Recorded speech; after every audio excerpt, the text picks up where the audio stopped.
बिस्मिल्लाहिर्रहमानिर्रहीम। अस्सलाम वालेकुम। उम्मीद आप ठीक होंगे, खैरियत से होंगे। तैयब बलोच आपकी खिदमत में फिर से हाजिर है जी। सुप्रीम कोर्ट ऑफ पाकिस्तान में आज एक बड़ा अहम केस की समाअत होना थी और वो केस जो है वो पाकिस्तान के जो पॉलिटिक्स है उस पर भी और ओवरऑल जो पाकिस्तान की प्रॉपर्टी है, प्रॉपर्टी सेक्टर है, उसमें उस केस को बड़ी अहमियत हासिल है।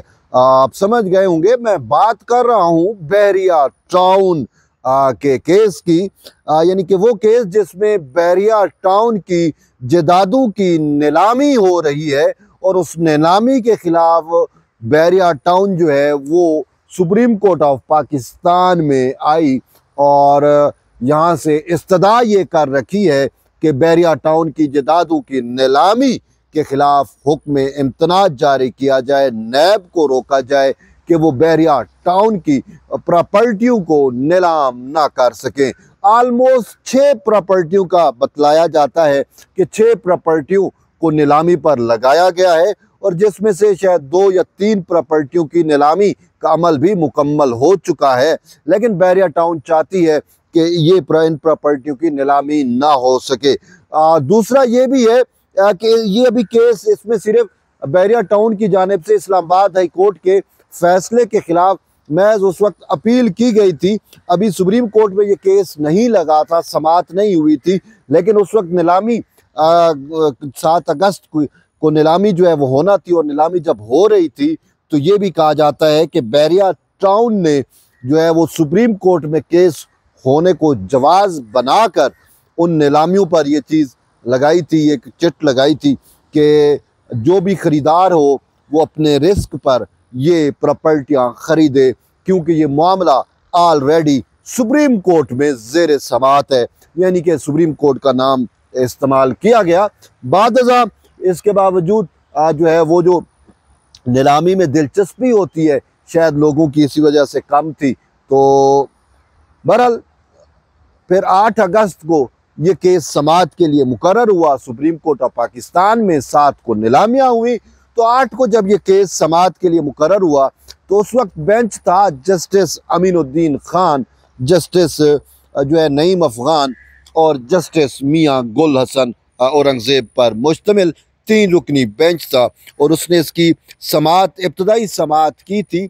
और साथ जो है जस्टिस नईम अफगान ने ये कहा था कि आपने इस केस में जो है वो रिकॉर्ड जमा नहीं कराया और मरकज़ी दरख्वास्त भी नहीं है, सिर्फ स्टे आर्डर की दरख्वास्तें हैं। तो उन्होंने कहा कि हमें तो ये पता ही नहीं है कि ये केस कौन सा है, कौन से मामले पे नैब के ख़िलाफ़ रेफरेंस बने और फिर जो है वो क्यों उनकी प्रॉपर्टियाँ नीलाम हुई। आप हमें पहले केस बताएं, रिकॉर्ड से शो करें ताकि हमें पता चले कि ये किस रेफरेंस पर जो है ये आर्डर जारी किया गया प्रॉपर्टियों की नीलामी का। तो इस पर जो है वो नईम अफगान ने कहा कि शायद 3 रेफरेंसेस हैं। फ़रूक अचनैक ने कहा बिल्कुल 3 रेफरेंसेस हैं, उसमें ये कुछ हुआ। तो उन्होंने कहा कि फिर हम समाअत मुलतवी करते हैं और आप जो है इसमें इजाफी जो दस्तावेज़ात हैं, ख़ुसूसन वो जो रेफरेंसेस से मुतल्लिक रिकॉर्ड है वो आप हमें जमा करा दें। यूँ केस आज 13 अगस्त के लिए मुलतवी हो गया था। फिर ये केस आज समाअत के लिए लगा, लेकिन रात की आपको बात बताते हैं, हम भी थे कि सुप्रीम कोर्ट ऑफ पाकिस्तान में जस्टिस जस्टिस अमीनुद्दीन खान नईम अफगान वाला जो बेंच है वो तो अब 3 रुकनी नहीं रहा, वो तो 2 रुकनी हो चुका है। तो ये समाअत किस बेंच में होगी, क्योंकि 3 रुकनी बेंच ओनली चीफ जस्टिस का था। तो ये एक परेशानी थी, लेकिन रात गए हमें फिर ये मालूम हुआ कि CJP 1 यानी कि CJP chief justice of Pakistan के ही बेंच में ये मामला ज़ेर समाअत आएगा। तो बहरहाल आज हम कोर्ट 1 में पहुँचे तो देखा वहाँ पे ये केस समाअत के लिए लगा और दौरान समाअत जो ही ये केस कॉल किया गया तो फ़रूक अचनैक जो बहरिया टाउन के वकील है वो रोस्टम पर आए और चीफ जस्टिस ने जो है कहा कि फ़रूक अचनैक साहब क्यों ना हम ये मामला जो है वो वापस उसी बेंच को भेज दें जिसने पहले इसकी समाअत की है। फ़रूक अचनैक ने कहा सर आपकी मर्जी है। तो तो चीफ जस्टिस ने कहा कि मेरा जो बेंच है ये 3 रुकनी है और वो बेंच अब 2 रुकनी हो गया है। तो उन्होंने कहा कि यानी कि पहले हफ्ते के पहले 3 दिन ये मेरा 3 रुकनी बेंच होगा और वो बेंच 2 रुकनी होगा और फिर बाद में वो 3 रुकनी हो जाएगा। यानी कि टोटल 5 दिन होते हैं ना हफ्ते में, जो वर्किंग डेज हैं उसमें सोमवार, मंगल, बुध, ये 3 दिन चीफ जस्टिस का बेंच 3 रुकनी और फिर उसके बाद जुमेरात और जुम्मा वो 3 रुकनी बेंच होगा जस्टिस अमीनुद्दीन खान का। लेकिन अभी आज चूंकि मंगल है, हाँ, तो बुध मंगल यानी कि ये जो दिन है इसमें 3 रुकनी बेंच है, तो इसी वजह से उन्होंने कहा कि हम जुम्मे तक के लिए मुलतवी करते हैं। इस पे फरूक एच नायक ने कहा कि सर फिर आप जुम्मे तक मुलतवी ना करें, बल्कि आप यूँ करें कि इस केस की समाज जो है वो मतलब लंबी डेट दे दे, तारीख दे दे। चीफ जस्टिस ने कहा मतलब 1 हफ्ते के लिए उन्होंने कहा कि मुलतवी कर दें। चीफ जस्टिस ने कहा 1 हफ्ते के लिए क्यों मुलतवी करें? तो इस पे फरूक एच नायक ने कहा देखिए, इस्लामाबाद हाई कोर्ट के फैसले को हमने सुप्रीम कोर्ट में चैलेंज किया है और उस वक्त मुख्तसर फैसला था, डिटेल जजमेंट नहीं आई थी। तो उन्होंने कहा कि अब इस मामले पर डिटेल जजमेंट, तफसीली फैसला रीजंस के साथ आ चुका है, तो मैं इसी वजह से टाइम सीक कर रहा हूं ताकि आप थोड़ा तारीख मुझे दे दें।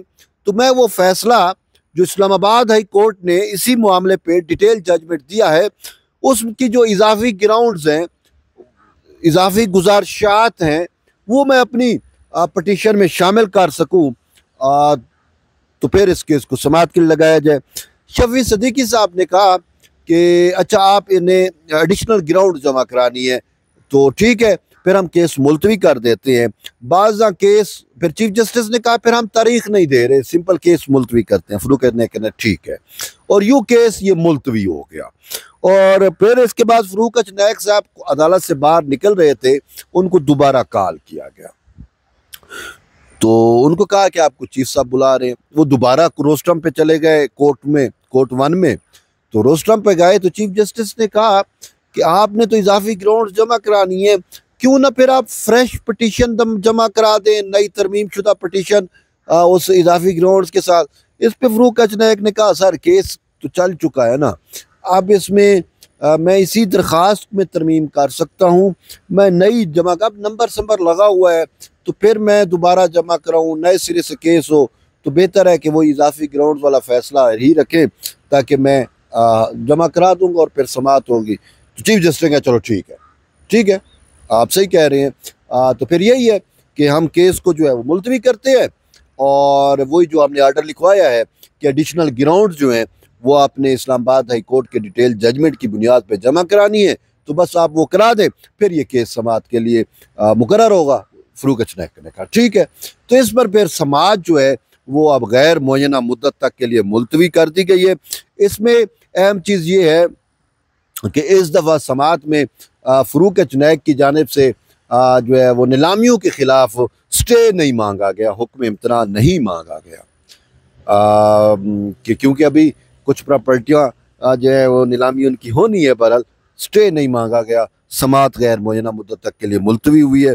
तो ये मामला जो है बैरिया टाउन वाला, ये पाकिस्तान का जो प्रॉपर्टी सेक्टर है उसके लिए इंतहाई अहम है और उस पर दूर रस से इसके नतायज होंगे। बहरहाल ये अब तक की अहम डेवलपमेंट थी। मज़ीद जुड़े रहिए तैयब लुत्फ़ के साथ, हम आप जो ही कोई ऐसी चीज़ होगी हम आपको अपडेट करेंगे। तब तक इजाज़त दें, अल्लाह हाफ़िज़।